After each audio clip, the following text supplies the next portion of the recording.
Bonjour à tous et bienvenue sur le plateau de Bonjour chez vous. Aujourd'hui, notre thème du jour est « Tu es peut-être à terre aujourd'hui, mais demain, tu seras relevé. » Alléluia. Amen. Comme l'a dit Annabelle avant l'émission, on peut aussi être relevé aujourd'hui même. Oui, moi j'ai la foi pour que les gens soient relevés aujourd'hui, pendant l'émission et après l'émission. Amen. Ou demain.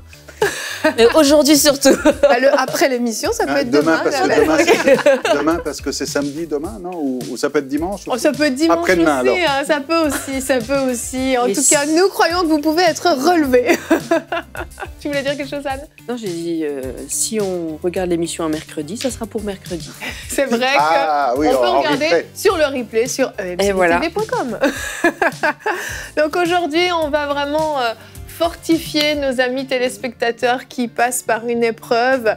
Et une épreuve, on sait à quel point ça peut vraiment nous mettre à terre. Et parfois, c'est une cumulation d'épreuves en plus.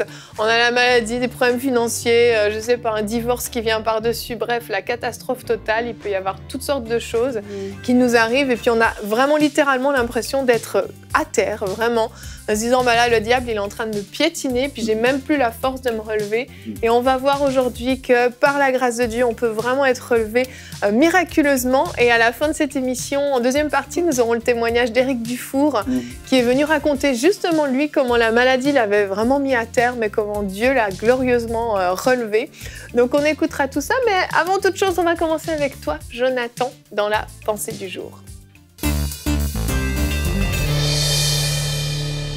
Alors j'aimerais vous dire aujourd'hui, il manque encore un chapitre à ton histoire. En d'autres termes, l'histoire n'est pas finie. Je ne veux pas me placer dans un donneur de leçons ce matin, mais plutôt quelque part avec empathie, se mettre à la place de ceux qui passent par des moments difficiles. Et on va dire, oui, mais il y en a qui se plaignent un peu trop. Ben, vous savez, dans la Bible, il y en a un, il s'est tellement plaint qu'on a appelé son livre « Les Lamentations ». Les Lamentations de Jérémie. Et on a même appelé aussi, son nom est devenu tellement célèbre, puisqu'on dit à quelqu'un « arrête tes jérémiades ». Voyez, donc, et c'est un auteur biblique, hein, c'est un homme de Dieu et c'est un prophète. Dans le mode des lamentations, je pourrais citer par exemple Lamentations chapitre 3, verset 53, où le prophète sort, « Ils ont voulu mettre fin à ma vie dans une fosse, ils ont jeté des pierres sur moi. » Donc, non seulement il est dans la fosse, mais en plus on lui rajoute des pierres dessus. « Les eaux ont inondé ma tête. » Je veux dire, il se disait dans une fosse, là. Puis en plus, il y a l'eau qui monte maintenant. Et puis il dit, je disais, je suis perdu. Et il y a des moments comme ça où on peut avoir l'impression que tout est fini, que tout est perdu, qu'il n'y a plus d'espoir et que c'est fini, c'est la fin. Mais dans un vocabulaire chrétien, on ne peut pas parler de désespoir ou de perdition, puisque Jésus est le salut et puisqu'il est la source de notre espoir et de notre espérance. Donc, dans ce langage-là, eh bien, il va falloir avoir une autre façon de penser. Ce n'est pas parce qu'on est dans une situation que ça va s'arrêter là. L'histoire n'est pas finie, il manque encore un chapitre à ton histoire. D'ailleurs, dans le livre de Jérémie, quelques versets plus loin, il va dire « J'ai invoqué ton nom, ô Éternel, du fond de la fosse, tu as entendu ma voix. » Et il va dire « Au jour où je t'ai invoqué, tu t'es approché. » Tu as dit, ne crains pas. Donc, on voit que ça finit bien. Donc, si on s'était arrêté juste à la partie des lamentations, on aurait pu dire, c'est une histoire triste et puis ça finit mal. Mais non, l'histoire n'est pas finie. Il y a une fin heureuse. Et dans toute analyse littéraire, alors pour ceux qui ont l'habitude d'écouter de l'opéra, hein, je ne sais pas s'il y en a qui écoutent de l'opéra tous les matins, on sait que l'opéra traditionnel se fait en 5 actes, ou les grandes tragédies grecques. Et il y a 5 moments dans une grande histoire. Il y a la situation initiale, il y a le nouement, c'est-à-dire quand ça se complique, et peut-être que vous êtes dans cette situation-là, tout devient compliqué. Il y a l'action transformatrice, le point pivot, où tout change, et il y a le dénouement, la résolution, et enfin, la situation finale. Alors peut-être qu'aujourd'hui, vous êtes simplement à l'étape 3. Vous êtes dans le nouement, dans la complication où il y a un problème qui est là. Mais il va y avoir une action qui va venir tout changer et amener donc un dénouement, une résolution de votre problème. Alors, ne dis pas « je suis dans une situation, dans une impasse et c'est fini ». Non, ce n'est pas fini. Il reste encore un chapitre à ton histoire. Et quelqu'un va dire, mais c'est quoi cette action transformatrice? Ben, j'aimerais, pour aujourd'hui du moins, le lire de cette façon-là. Elle a déjà eu lieu. N'attends pas une action. Cette action a déjà eu lieu. Elle a eu lieu à la croix du Calvaire. Amen. Jésus a déjà tout accompli. Amen. Donc, l'action transformatrice a eu lieu pour que le dénouement prenne place et pour que la résolution de ton problème prenne place. Alors, aujourd'hui, ne reste pas comme Jérémie au fond de ta fosse et de ton trou. Il n'y est pas resté. Si vous connaissez la fin du récit, il s'en sort. Eh bien, tourne simplement la page et pour dire, bon, je suis peut-être à l'étape 3, au chapitre 3, mais il y a un autre chapitre qui vient, un chapitre de dénouement et de résolution. Amen, amen. J'aime le titre de ta pensée et le contenu, bien entendu.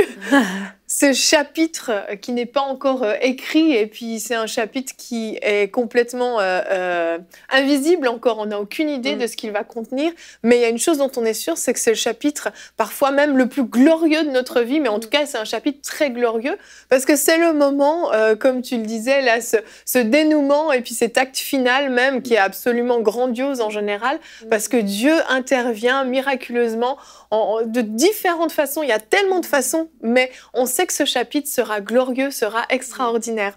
On va regarder notre verset du jour, on va voir que Paul sait de quoi il parle également, hein. Il n'a peut-être pas été dans le fond du trou comme Jérémie, mais lui aussi, il a vécu des oppressions quand même assez grandes. Notre verset du jour qui est dans 2 Corinthiens 4 au verset 8 et 9. « Nous sommes pressés de toutes parts, mais non écrasés, inquiets, mais non désespérés, persécutés, mais non abandonnés, abattus, mais non anéantis. » Et Paul, quand il a dit ça, c'est qu'il était tellement, il se sentait pressé, il se sentait complètement écrasé, persécuté, etc. Mais il savait qu'il avait la victoire dans toutes ces choses. Il savait que quoi qu'il en soit, il était plus que vainqueur en Jésus-Christ. Et c'est une assurance qu'on peut tous avoir, même si on ne le vit pas exactement aujourd'hui. Mais Jonathan, qu'est-ce qu'on fait quand tout va mal, quand justement on a l'impression d'être pressé, écrasé, désespéré, abandonné, abattu? C'est ça. Dans toutes les bonnes histoires, si vous aimez les histoires, dans toutes les histoires, des fois, vous lisez une histoire, vous anticipez la fin. Vous dites, ah, c'est clair, ça va se produire. Puis il y a d'autres histoires, on n'a aucune idée de ce qui va se passer. Puis on est là, des fois, inquiet, on dit, bah alors, est-ce qu'ils vont s'en sortir? Est-ce qu'il ne va pas s'en sortir? Bon.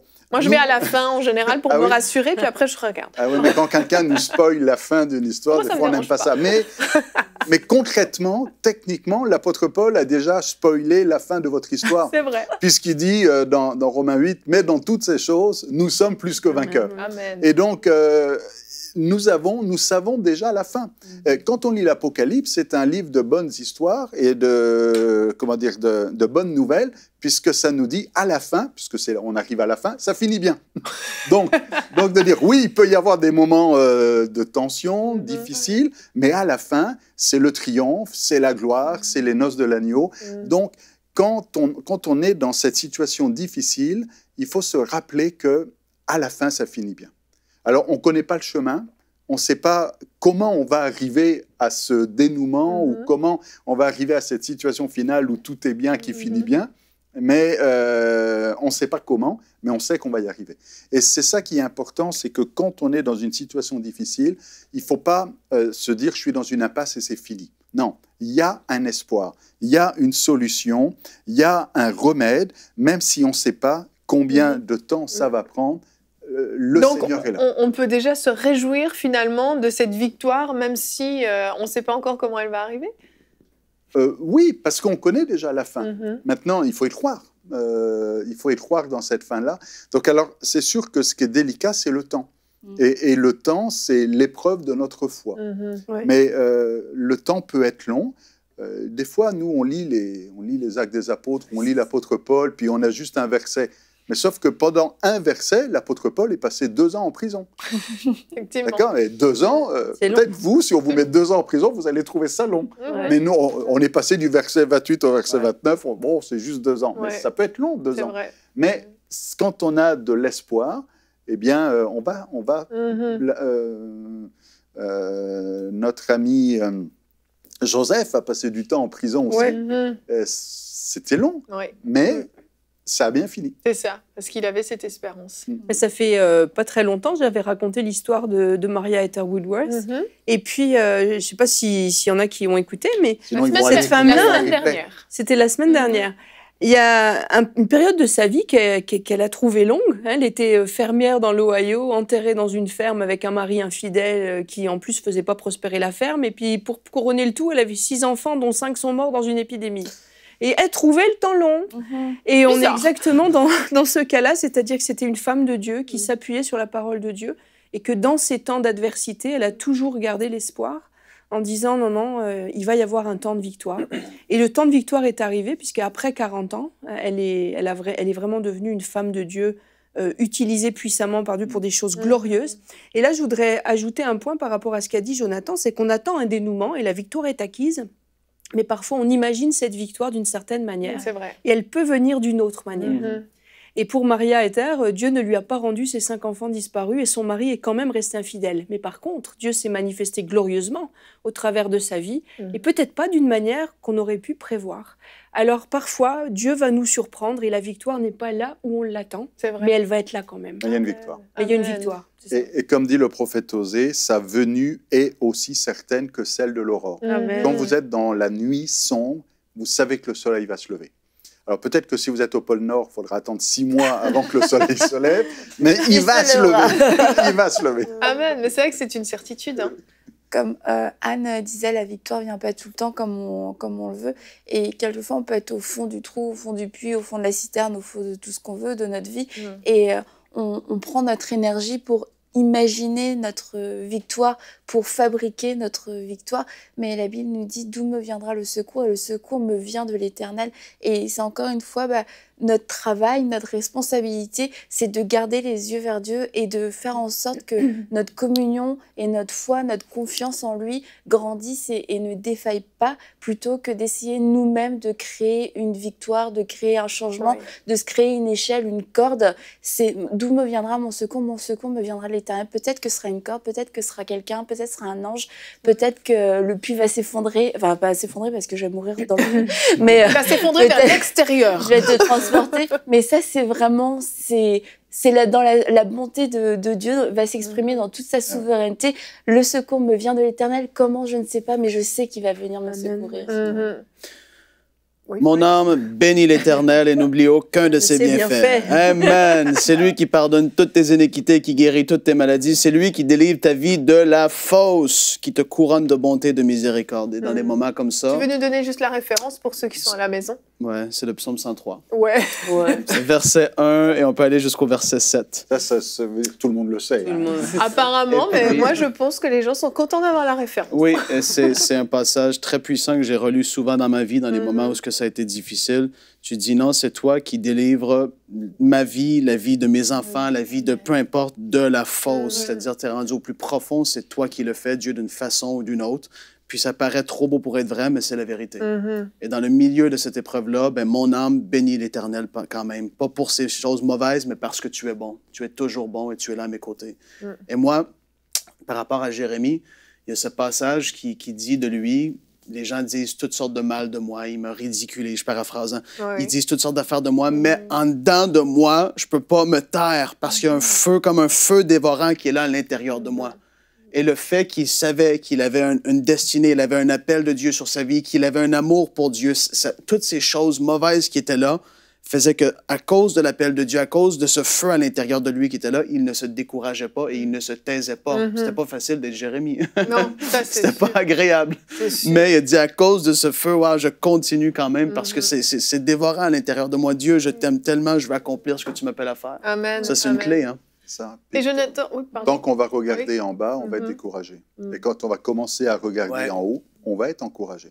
Quand on lève les yeux vers les montagnes, on va être découragé. Parce qu'on regarde les montagnes. Quand on regarde les montagnes, ce n'est pas pour regarder vers Dieu. On regarde vers les montagnes pour voir s'il y a une armée qui viendrait à notre secours par la montagne qui est à l'horizon. Mais on ne regarde pas vers les montagnes. Le secours, il vient de Dieu. Il faut regarder un peu plus haut. Et tant qu'on va compter sur les hommes et sur une résolution naturelle, ben ça va pas être encourageant. Mais à partir du moment où on regarde vers l'extraordinaire, vers le Dieu du miracle et de l'impossible, eh bien là, on va être fortifié et le secours, il vient de là. Donc, quand on est dans sa fosse, quand on est dans un moment difficile, il faut prendre conscience qu'on ne va pas s'en sortir parce qu'on va faire un effort, parce que quelqu'un va intervenir. C'est Dieu qui intervient. Et même si ça se fait d'une manière naturelle. On parlait de la fosse où il y a de l'eau, qu'elle se détruise. Puis quand tu disais ça, je disais, mais peut-être que l'eau va monter. Elle dit, mais si l'eau monte, il va se noyer. Non, mais au contraire, s'il y a beaucoup d'eau, du coup, ça peut le sortir. Donc, en augmentant le problème, ça peut le régler. Dans ce cas-là seulement. Mais c'est vrai, parce qu'il y en a beaucoup qui disent, il fallait que je touche le fond pour me donner un coup de pied, là, comme dans la piscine, pour remonter. Il y en a qui disent ça, que tant que je n'avais pas touché le fond, je n'avais pas la capacité de remonter. Et ce qui est important, c'est de rendre gloire à Dieu.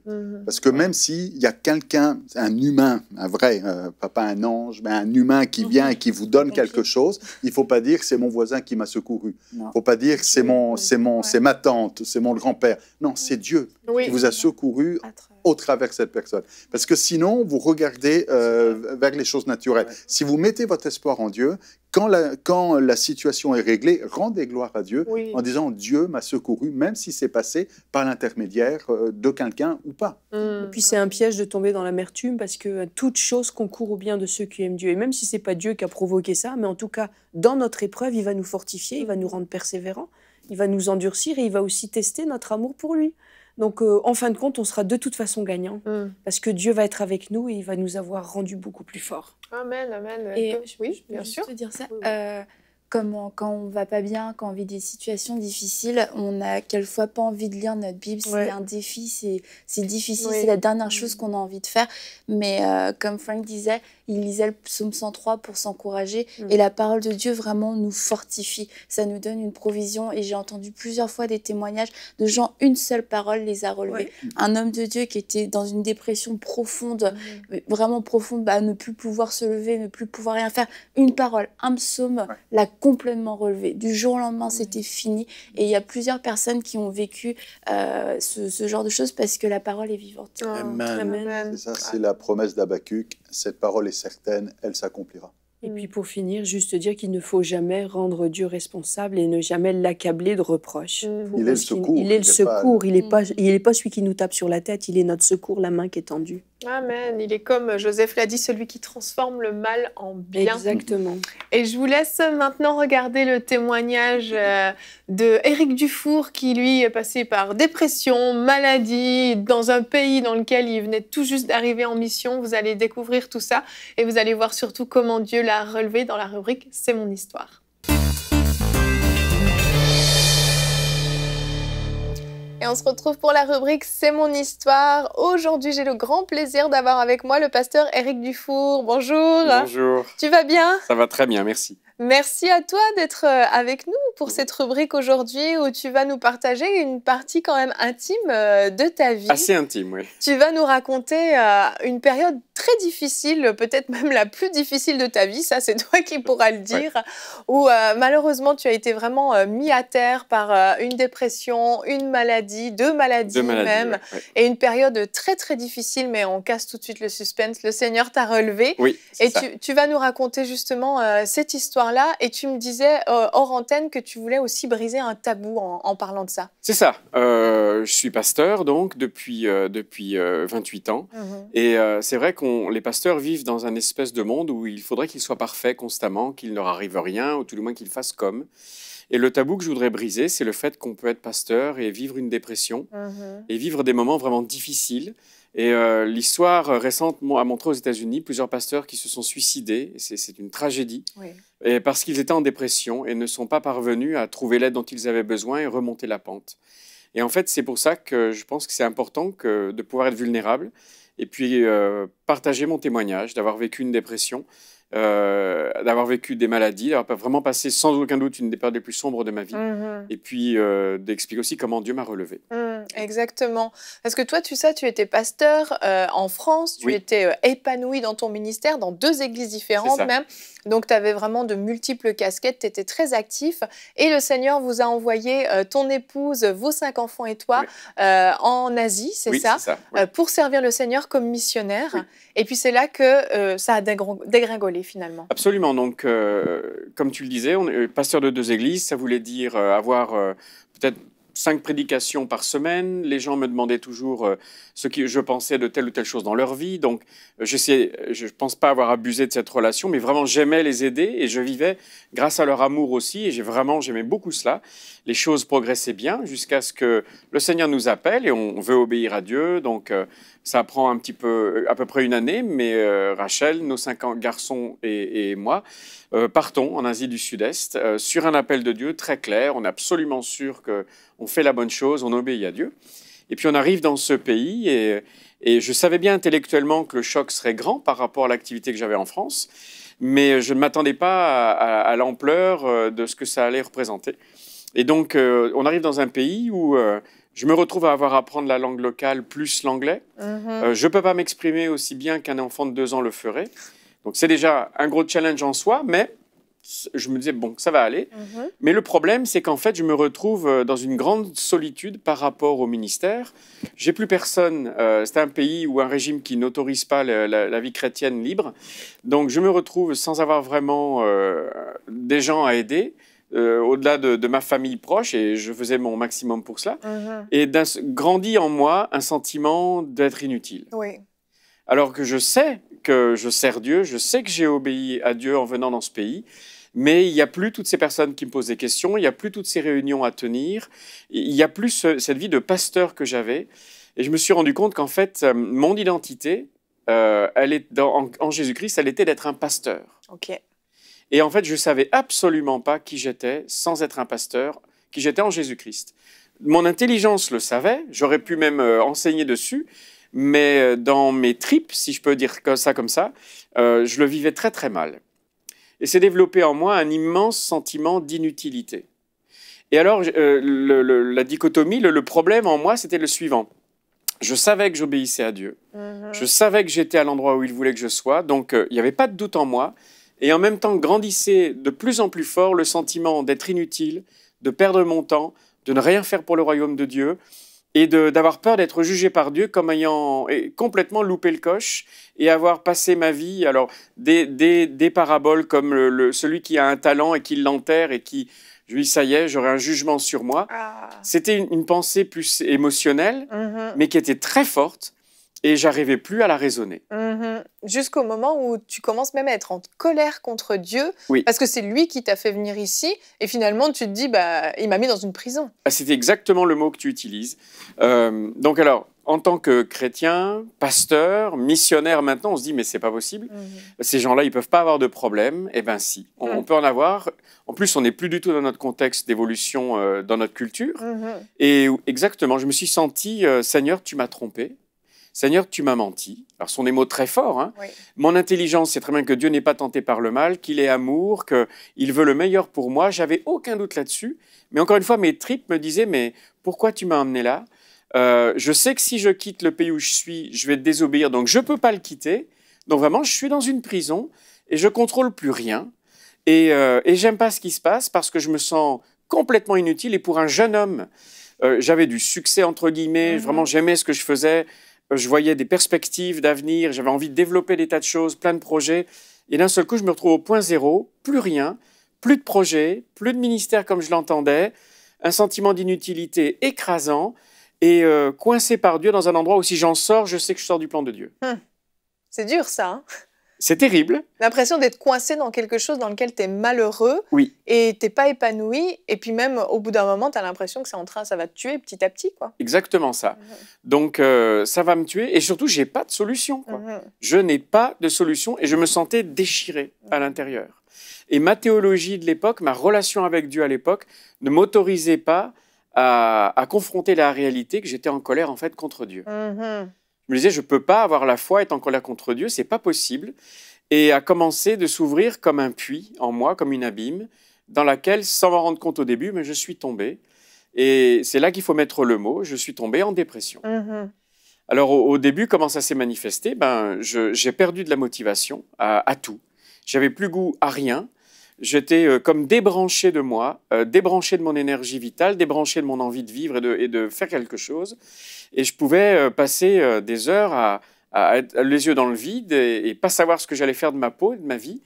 Alors, bien entendu, je continuais de vivre, de m'occuper de mes enfants, de mon couple. Oui, parce que tu as 5 garçons quand même qui sont là et qui ont quand même besoin de toi d'une certaine façon. Absolument, mais je sombrais à l'intérieur.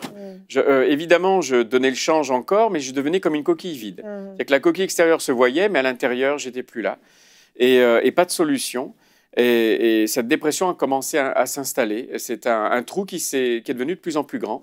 Et le plancher s'enlevait de sous mes pieds en quelque sorte, quoi. Exactement. Et puis, avant de partir, tu me disais que le diable t'avait vraiment attaqué. Oui. Et il t'avait dit qu'il allait te détruire, qu'il allait te faire mourir. Et finalement, c'était en train de se passer. Il m'avait dit, tu perdras ton ministère, tu perdras la vie de tous ceux que tu aimes et tu y perdras la tienne. Et en fait, il a eu presque raison sur tous les tableaux de ce qu'il m'avait menti, de ce qu'il m'avait dit. Et à la fin du compte, comme tu l'as dit, il a eu tort sur tout. Amen. Mais vraiment, j'ai cru qu'il allait avoir raison pendant longtemps. C'est ça, parce que ta santé a commencé à se dégrader aussi dans cette phase où tu es au fond du trou. En plus de ça, tu as des problèmes de santé qui se développent. Voilà. Donc, la vie continue, mais mon corps commence à me lâcher. C'est plus seulement mon esprit, et à un moment donné, je sens que mon énergie vitale est en train de me quitter. Alors c'est bizarre, je ne peux pas l'expliquer. Donc je vois que quelque chose commence à dysfonctionner dans mon corps. Je vais voir un premier médecin qui me dit « c'est pas grave, il faut juste attendre ». Et puis les jours qui suivaient, j'ai senti ma vie s'en aller. Et donc je dis à Rachel, mon épouse, je sens que ça va, il y a quelque chose qui n'est pas normal. Il faut que je parte dans le pays voisin, dans un hôpital vraiment qui est digne de ce nom. Et je pars en urgence. Je vais voir des spécialistes qui me font passer par toute une sorte d'examen. Et puis le chirurgien là-bas, qui était en train d'opérer, fait dire à son infirmière, ne le laissez pas partir. Et l'infirmière me dit, il ne veut pas que vous rentriez chez vous. C'est mauvais signe. Et là, je me suis dit, là, c'est pas bon. Et donc, il sort entre deux opérations, il me dit, Monsieur Dufour, vous avez une tumeur, je vous opère demain matin. Oh là là, cancer qui tombe... tombe comme une nouvelle. Alors, j'ai 37 ans, c'est un cancer de l'homme jeune. Et là, d'un seul coup, je me revois appeler ma femme, lui dire je dois être opérée demain matin, donc elle doit arriver en urgence, etc. Mais je vois surtout l'image de mes 5 garçons qui ont le danger de ne pas avoir de papa. Et c'est difficile à porter, évidemment, en ce moment-là. Et puis, c'est un moment sombre. Un moment sombre où on a la mauvaise nouvelle dont personne n'espère avoir ces mots quand on vous dit c'est un cancer, il faut opérer en urgence demain matin. C'est terrible. Et finalement, l'opération a lieu. Il y a des traitements, de la radiothérapie qui a lieu et finalement, tu t'en sors quand même bien, mais complètement vidé de toute énergie. Déjà que tu n'en avais plus beaucoup avant, il ne reste plus rien là. Il ne reste plus rien. Heureusement, je sais que j'ai un bon pronostic de guérison. Donc ça, c'est une très très bonne nouvelle. Je peux rester un papa pour mes garçons. Et je rentre dans le pays où on était établi. Et puis, je vais mieux physiquement, mais mon dilemme avec Dieu, il n'est pas guéri. Pendant un moment, je me dis, OK, j'ai été blessé au champ d'honneur, j'ai une médaille sur la poitrine, maintenant je peux rentrer en France, personne ne me fera de reproches, je peux redevenir le pasteur d'une église et je reprends mon cours et je ferme cette sombre période de ma vie. Et là, clairement, le Seigneur, dans mon cœur, me dit non. Me dit, tu peux pas faire ça parce que je veux pas que tu t'en ailles, tu restes là. Et là, et là, ma crise revient spirituelle jusqu'à un moment où et je me revois très clairement, j'étais dans notre chambre, seul, et je tempêtais contre Dieu, et j'étais un peu comme si je levais le poing contre lui. « Mais pourquoi tu me fais ça, Seigneur? Moi, je voulais juste te servir. » Et à un moment donné, le Seigneur me dit « Mais tu crois que je ne le vois pas, que tu es en colère contre moi ?» Et évidemment... C'est sûr qu'il le savait. Quand un de mes fils était fâché contre moi parce que je lui avais dit non, je voyais bien que c'était contre moi qu'il était en colère, ça ne m'empêchait pas de l'aimer. Et ça semble une évidence, mais ma théologie ne m'autorisait pas à aller là, on est de peur que quelque chose de pire ne m'arrive. Et là, la révélation, Dieu va me donner ce verset, des paroles de Jésus à la croix, quand il dit, le seul endroit où il n'appelle pas Dieu son Père, mais il dit « Mon Dieu, pourquoi m'as-tu abandonné ?» Et le Seigneur a twisté un petit peu le verset en disant « Mon Dieu, tu m'as abandonné, pourquoi ?» Oui. Et c'était les mots que je prononçais tous les jours. Et le Saint-Esprit me dit « Tu vois, Jésus n'a pas péché, il est ressuscité, mais quand il a vécu le drame de la croix, il a eu la liberté de le dire à son Père, à son Dieu. » Et puis, il m'a montré d'autres versets, des psaumes de David, des psaumes d'Asaph, le livre de Job, qui est devenu mon livre favori de la Bible, où en fait on voit la détresse et des hommes authentiques qui vont dire à Dieu « Mais pourquoi? Je ne comprends pas. » Et Dieu ne leur fait pas de reproche parce qu'il est leur ami. Et ça a été le début de ma guérison. Parce que finalement, tu acceptes d'évacuer toute cette frustration que tu avais en toi, puis tu sors de cette culpabilité, en fait. Exactement. Et je me rends compte que Dieu est de mon côté. Il n'a jamais cessé d'être mon ami, mais il voulait juste me débarrasser d'une identité qui était fausse. Et c'est là que j'ai appris ce que ça voulait dire d'être en Christ sans avoir besoin de rien faire. Il m'aimait aussi faible que je pouvais être à ce moment-là. Et j'ai entendu c'était à Montréal, le pasteur Tommy Barnett qui disait « On peut jouer avec l'idée d'abandonner, mais il faut pas abandonner. » On franchit pas le cap. On franchit pas le cap, mais par contre, on a le droit d'avoir cette pensée. Et ça a fini de me libérer. Et là, la guérison vraiment a accéléré. C'est merveilleux et tu as vécu justement cette liberté, mais ça n'a pas duré très longtemps parce que ton système immunitaire était tellement affaibli que tu as attrapé une méningite qui a failli te tuer en fait. Voilà, ma vie était à nouveau, je pensais que j'étais sorti de ces problèmes et puis à nouveau, j'attrape une méningite. Ma femme me sauve la vie en me faisant une piqûre d'un antibiotique qui m'a permis d'aller jusqu'à l'hôpital pour être traité. Et à nouveau, pendant 2 bons mois, j'étais hors circuit. À nouveau, je ne pouvais plus rien faire, sentiment d'inutilité, ma femme qui devait tout faire à ma place. Et donc pour moi, en tant qu'homme, une énorme frustration. Mais là, la différence, c'est que mon identité était plus challengée. C'est ça. Et en fait, c'était comme si c'était bon, on va voir si tu as bien appris la leçon. Et plus de colère contre Dieu. J'étais fâché d'être à nouveau malade, c'est sûr. Fâché contre la maladie, mais pas contre Voilà, Dieu. exactement, tu as raison. Fâché contre la maladie, mais j'ai pu en récupérer, me relever beaucoup plus rapidement après. Ouais. Et ça a été merveilleux parce qu'ensuite, tu as fait un service extraordinaire quand même dans le pays où vous étiez. Oui, c'est ça. Puis tu as vu que vraiment, c'était ta place finalement et que Dieu te voulait là. Mais ça a été une période quand même qui t'a enseigné énormément sur l'amour de Dieu et ton identité. Oui, et aujourd'hui, je dirais sincèrement, je rends grâce à Dieu pour la dépression, le cancer, la méningite, parce cette période a fait de moi qui je suis aujourd'hui. Et ça a été là où le ministère dans lequel on est aujourd'hui a pris naissance. Parce qu'on s'est rendu compte qu'on n'était pas les seuls parmi les pasteurs, les missionnaires. On nous a dit des fois, vous êtes des super-héros. Ben, on ne se sentait pas du tout des super-héros, je peux te le promettre. Simplement des hommes et des femmes tout à fait normaux. Et on s'est rendu compte qu'on n'était pas les seuls à passer ces tragédies, ces moments difficiles. Et on avait besoin d'aide, on n'en a pas trouvé. Ou très peu, on s'est dit, il ne faut pas que ça arrive à d'autres. Et c'est là que notre ministère est né. On veut aider ceux qui traversent les mêmes choses qu'on a traversées nous-mêmes. Et oui, parce que même si on sert Dieu, même si on est à temps plein dans le ministère, on peut vivre des périodes creuses, des périodes difficiles. Complètement. Et on a le droit aussi de les vivre. Ce n'est pas une honte, en fait. Il n'y a pas de honte. Et moi, quand j'entends de jeunes pasteurs ou moins jeunes qui se suicident, ou bien qui abandonnent le ministère parce qu'ils n'ont pas trouvé d'aide, ça me brise le cœur. C'est pas ce que Dieu voulait. C'est pas normal que leur service s'arrête. L'ennemi a gagné. Et on veut éviter ces tragédies familiales. On veut éviter aussi cette perte d'appel pour le royaume de Dieu. Et ça suffit. Il faut briser le tabou. Il faut briser le mur du silence. Les pasteurs, leurs épouses sont des hommes et des femmes comme les autres qui ont besoin d'avoir des endroits où ils peuvent trouver de l'aide sans être jugés, sans être critiqués, sans perdre leur ministère, simplement en étant aidés. On marche à leur côté. Et puis, si on ne peut pas porter leur appel, on peut les porter pendant un temps, les aider à ce qu'ils terminent leur service dans la victoire. Amen, amen. Merci beaucoup, Pasteur Éric, d'être venu nous partager cette histoire qui était quand même très intime. Mais merci de t'être ouvert. Merci à toi. Et voilà, comme vous l'avez vu dans ce témoignage, Dieu a toutes sortes de façons de nous relever. Et l'important, comme on l'a dit, c'est vraiment que toute la gloire lui revienne. Et puis c'est beau de voir ce que Dieu a fait dans la vie d'Éric Dufour. Et on voit qu'il y a eu vraiment, la maladie a été dans la durée. Ça a pris du temps. C'est long, cette attente. Et puis on se pose plein de questions, comme on le disait en début d'émission. On s'imagine des fins alors qu'en fait, on ignore leur contenu et tout ça. Mais vraiment, il y a cette nécessité de se fortifier dans ces moments-là et puis de garder l'espoir, comme on le disait. Et nos amis qui nous regardent à la maison aujourd'hui, vous êtes peut-être reconnus dans le témoignage d'Éric, puis vous dites, bon, bah, hey, ça parle de moi, tout ça. Mais on va vous encourager, on va vous fortifier. Et puis, dans quelques minutes, on va prier pour vous aussi. Je voulais que vous le sachiez. On ne va pas terminer l'émission sans avoir prié pour vous parce que vous avez vraiment besoin d'être encouragés. Hein.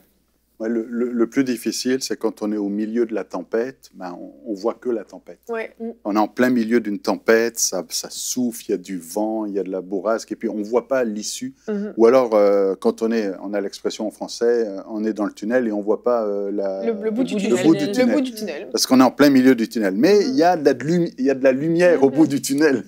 Ouais. Et c'est ça qui est important aujourd'hui de prendre conscience, c'est que le tunnel, la tempête, la situation dans laquelle vous êtes, c'est pas une fin, c'est pas fini, il y a quelque chose après. Alors c'est difficile quand on est abattu, quand on est malmené par toutes les difficultés de la vie, de voir cela, mais c'est la parole qu'on aimerait vous donner aujourd'hui, vous encourager, dire il y a quelque chose, c'est pas fini, tiens bon, prends courage. Un peu comme on a dit à Bartimée un jour, prends courage, il t'appelle. Prends courage, il y a quelque chose, c'est pas fini, ton histoire n'est pas finie là. Oui. Alors maintenant, l'histoire de Éric Dufour, quelqu'un va dire que je m'y retrouve, quelqu'un va dire ma situation, c'est pas la même, mais peu importe. Peu importe, puis on n'a pas tous les mêmes situations et votre situation, elle vous est propre, il n'y a que vous qui vivez ça. Mais le modèle est toujours là, le même. Le modèle est le même. Jésus est l'espoir, la solution dans votre situation. Amen. Ça me rappelle la fameuse prédication de Oral Roberts au milieu du feu, le quatrième homme. Ah, le quatrième Alléluia. Oui. Le quatrième homme, avoir sur MC. Oui, ça, c'est tellement puissant. Ah ouais, j'ai pleuré quand je l'ai écouté la première fois chez moi. Hein. C'est tellement fort. L'émission Héros de la foi, le quatrième homme de Oral Roberts au milieu du feu. Le quatrième homme est là et c'est Jésus. Vraiment, comme tu dis, Jonathan, c'est la vérité, c'est ça. Je veux encourager tout le monde. Refusez la peur, refusez la crainte. Dieu est à vos côtés. La foi, vraiment, on va refuser la peur et on fait entièrement confiance à Dieu, peu importe ce qui se passe autour de nous. Refusez cette peur parce que vraiment, c'est ça qui est le pire quand tu vis une situation. J'ai déjà vécu des situations, tout le monde en a vécu. Quand la peur va essayer de t'assaillir, va essayer d'être là, la peur de ce qui va arriver. Non, ce qui va arriver, c'est Dieu va intervenir. La parole me le dit. Et ça, c'est l'attitude qu'on doit avoir. Et c'est pas facile, mais c'est la celle qu'on doit avoir quand même. Il y a vraiment une différence à faire entre le diagnostic et le pronostic. Parce que peut-être on a eu un diagnostic, mais le pronostic, on le refuse. Amen. Le diagnostic, c'est un fait. Le pronostic, c'est juste des paroles d'hommes. Et nous, on croit à la parole de Dieu. Amen, amen. Jonathan, si tu veux bien prier pour nos téléspectateurs qui nous écoutent, qui se sentent vraiment dans le puits, au fond du puits. C'est ça. Et quand Jérémie était au fond du puits, ce que Dieu lui a dit, les premiers mots, c'est « ne crains pas ». Et c'est vraiment notre prière pour vous aujourd'hui. Amen. Seigneur, nous sommes ensemble unis et tous ceux qui écoutent cette émission s'unissent avec moi pour prier pour celui qui est dans un moment difficile, qui est comme dans une fosse, qui se sent malmené par toutes sortes de difficultés, toutes sortes de problèmes, et on sait que le diable est celui qui veut nous garder à terre. Mais Seigneur, nous croyons dans ta parole, elle est la vérité. Nous croyons que tu as des projets qui sont bons pour chacun d'entre nous. Nous croyons que tout est accompli à la croix et que dans tes meurtrissures, nous sommes guéris. Et que dans ce que tu as accompli à la croix, il y a le remède, la solution, la victoire, la délivrance pour chacun. Seigneur, je prie que tu puisses venir par ton esprit maintenant amener de la paix dans le cœur de chacun, qu'il puisse entendre ta voix dire « ne crains pas ». Et quand bien même il passerait par la vallée de l'ombre de la mort, il puisse dire « je ne crains aucun mal, car tu es avec moi ». Seigneur, je prie pour une conviction, que ta parole puisse être la base de cette conviction. Prie pour une parole qui encourage, qui renouvelle, qui fortifie et qui amène à cette résolution. Et que dans quelques semaines, dans quelques mois, ou peut-être quelques années, puisse regarder en arrière et dire combien Dieu a été bon pour moi.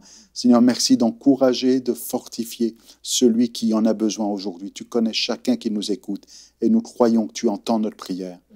Amen. Amen. Amen. Amen.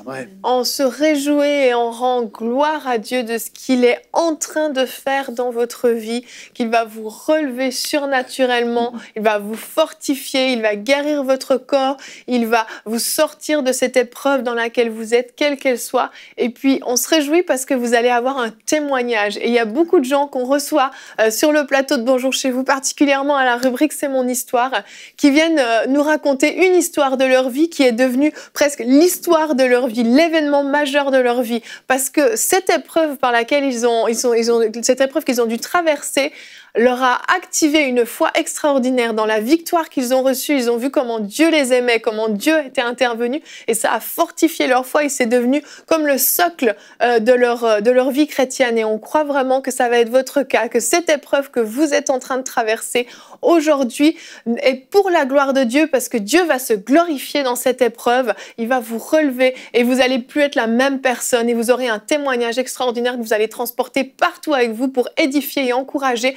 tous ceux qui vous entourent. On se réjouit d'avance. Annabelle veut dire quelque chose. Le mot de la fin. C'était ça ton bras qui a gesticulé tout à l'heure. Je crois qu'il y a une personne qui nous regarde et qui a entendu cette émission, qui a tout cru, mais qui pense qu'elle est trop insignifiante pour que Dieu puisse intervenir. Et j'aimerais dire que tu n'es pas insignifiante pour Dieu. Dieu voit ta situation, Dieu veut t'aider parce que tu as de la valeur pour lui et ose croire en lui, ose croire que tu es assez importante, que tu es une personne assez importante pour que Dieu vienne à ton secours. Voilà. Amen, ça valait la peine. Amen, amen. Recevez cette parole si elle est pour vous. Et je vous souhaite un très très bon week-end. Nous allons nous retrouver la semaine prochaine avec de nouvelles émissions de Bonjour chez vous, toujours plus belles, toujours plus extraordinaires, toujours plus édifiantes et encourageantes. On vous aime, que Dieu vous bénisse. Passez un excellent culte dimanche. À la semaine prochaine et bonjour chez vous.